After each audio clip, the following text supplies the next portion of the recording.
Okay, so we need to talk about what is quietly becoming one of the most exciting movie builds I've seen in a long time. Matt Reeves has basically been running a one-man hype campaign on social media. No trailers, no posters, no press junkets. Just cryptic GIFs on X. A snow-covered Batmobile. Vibes. And the internet is absolutely losing its mind over it. And honestly, it is working. Every single post he drops racks up hundreds of thousands of likes before breakfast. That is not normal behavior for a movie that has not released a single frame of footage. So today we're breaking down everything we know about The Batman Part 2, why the casting choices are absolutely wild in the best way possible, and most importantly, why this film has a real shot at being the best Batman sequel that has ever been made. And that is not a statement I'm throwing around lightly. Let's rewind for a second. When The Batman came out in 2022, it did something that most superhero movies are terrified to do. It slowed down. It let Bruce Wayne breathe. It turned Batman into a detective again, a guy who is genuinely bad at being a person, but obsessively good at solving a crime. Robert Pattinson's Bruce Wayne is not suave.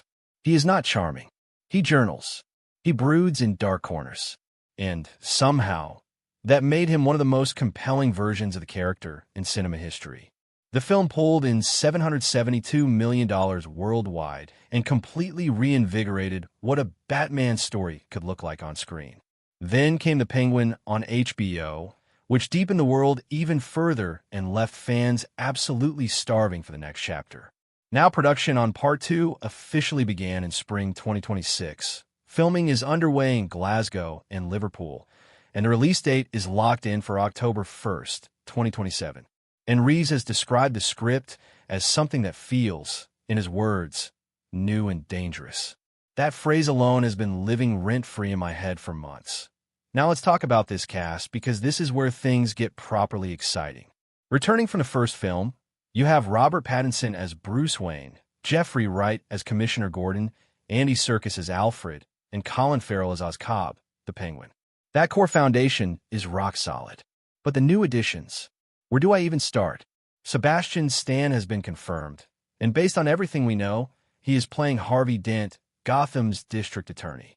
The same Harvey Dent who, in essentially every version of this story, eventually becomes Two-Face. And Stan himself confirmed to Cannes that he plays what he described as many roles in this film. He was excited. He said he was nervous about the makeup process, and he told interviewers the film is going to surprise a lot of people. That is not the answer of a guy playing a side character. That is someone who knows the transformation is happening in this film, and he is barely containing himself about it. Then there is Scarlett Johansson, who is widely reported to be playing Gilda Dent, Harvey's wife. Now, if you know the Long Halloween comics, Gilda has a very particular secret of her own. Her role is not just window dressing. She is central to the emotional tragedy of Harvey's story. And then there is Charles Dance, who older audiences will know as Tywin Lannister from Game of Thrones. He is reportedly playing Christopher Dent, Harvey's father, a character described in the comics as abusive, controlling, addicted to gambling, and someone who used a rigged coin to decide whether or not to beat his own child. Let that sink in for a moment. Because if you're mapping that onto Harvey's psychology, suddenly the coin flip obsession becomes something devastating rather than theatrical. On top of all that, Brian Tyree Henry was also confirmed.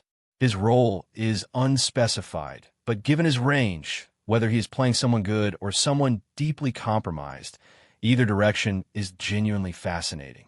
And reportedly, Matt Reeves also confirmed that the film's main villain is someone who has never really been done in a movie before. Which, if Harvey Dent is a major player but not the primary antagonist, starts pointing very aggressively toward the Court of Owls. Here is where I want to get a little analytical, because this is actually the most important part of this conversation. Batman sequels have a specific problem, a recurring one, and it has been happening since Tim Burton handed the franchise back in 1992. Batman Returns was a fascinating movie, but let's be real. Michelle Pfeiffer's Catwoman was the actual protagonist of that film. She had the arc, the trauma, the transformation, the resolution. Batman was almost a supporting character in his own sequel. Then Christopher Nolan delivered Batman Begins, one of the greatest superhero origin stories ever made. That film is entirely about Bruce Wayne, his fear, his training, his purpose. And then came The Dark Knight, which is an incredible film, maybe one of the best ever made. But here's the thing. Heath Ledger's Joker is the beating heart of that movie. Every scene without him feels like it is waiting for him to return. Christian Bale's Batman is reactive. He responds to the Joker, but he does not drive the story. The villain owns the film. The Dark Knight rises when even further by essentially removing Batman from large portions of the story entirely. Bruce Wayne is sidelined, broken, and passive for huge stretches of the runtime. This pattern is not unique to Batman. It shows up across superhero franchises. Once the origin is done, filmmakers often assume the hero's arc is complete and pivot the focus entirely toward making the villain memorable. Spider-Man 2 is one of the rare exceptions, where Peter Parker's internal conflict is just as compelling as Dr. Octavius, and the film holds both simultaneously.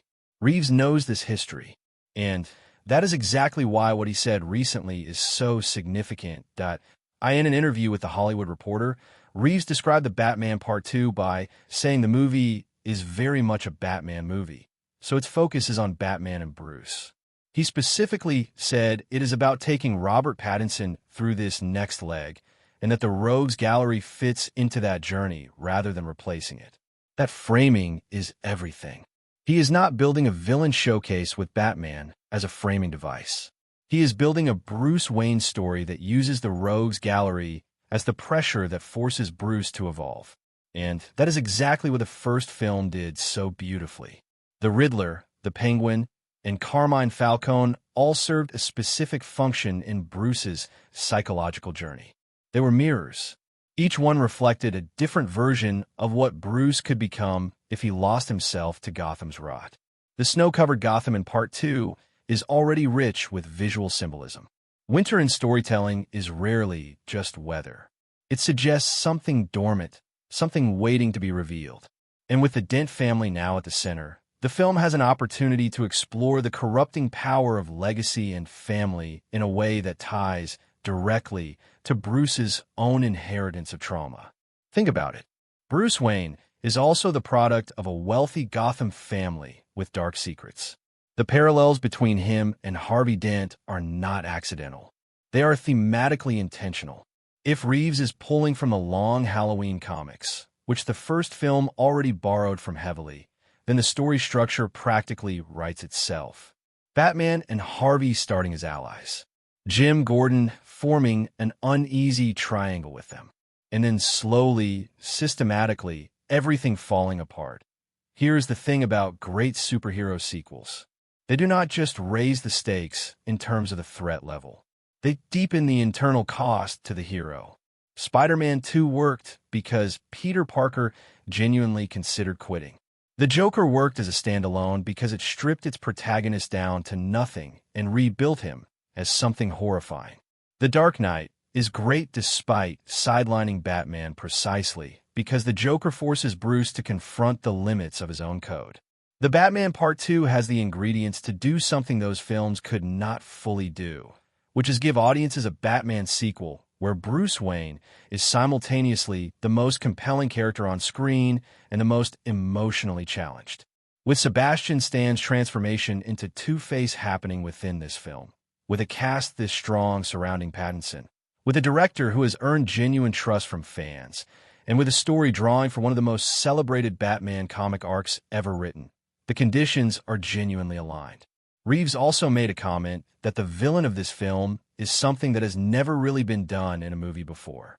If that is the Court of Owls, we are talking about a secret society that has controlled Gotham from the shadows for centuries, an organization so powerful that even Batman never knew they existed. That is a different kind of threat than a bomb or a criminal scheme. That is institutional evil woven into the bones of the city itself. And for a story about Bruce Wayne grappling with Gotham's corruption, including the corruption inside the very allies he trusts, that could be the most resonant Batman story put to film. Where does this leave us? Production is underway, the cast is set, the release is October 2027, and everything we know points toward a film that is genuinely trying to do something ambitious. Is it guaranteed to be great? Nothing ever is. But the creative intent is clearly there, the talent is clearly there, and the source material is among the best Batman comics ever written. What I will say is this: if Reeves delivers on even half of what this cast and his own words are promising, The Batman Part 2 will not just be a great sequel. It will change the benchmark for what a superhero sequel is supposed to be. And I, for one, am completely here for it. If you have thoughts on the casting or who you think the main villain actually is, drop it in the comments below. I want to hear your theory. And if you're as obsessed with this film as I am, subscribe because we're going to be covering every single update as it comes. See you in the next one.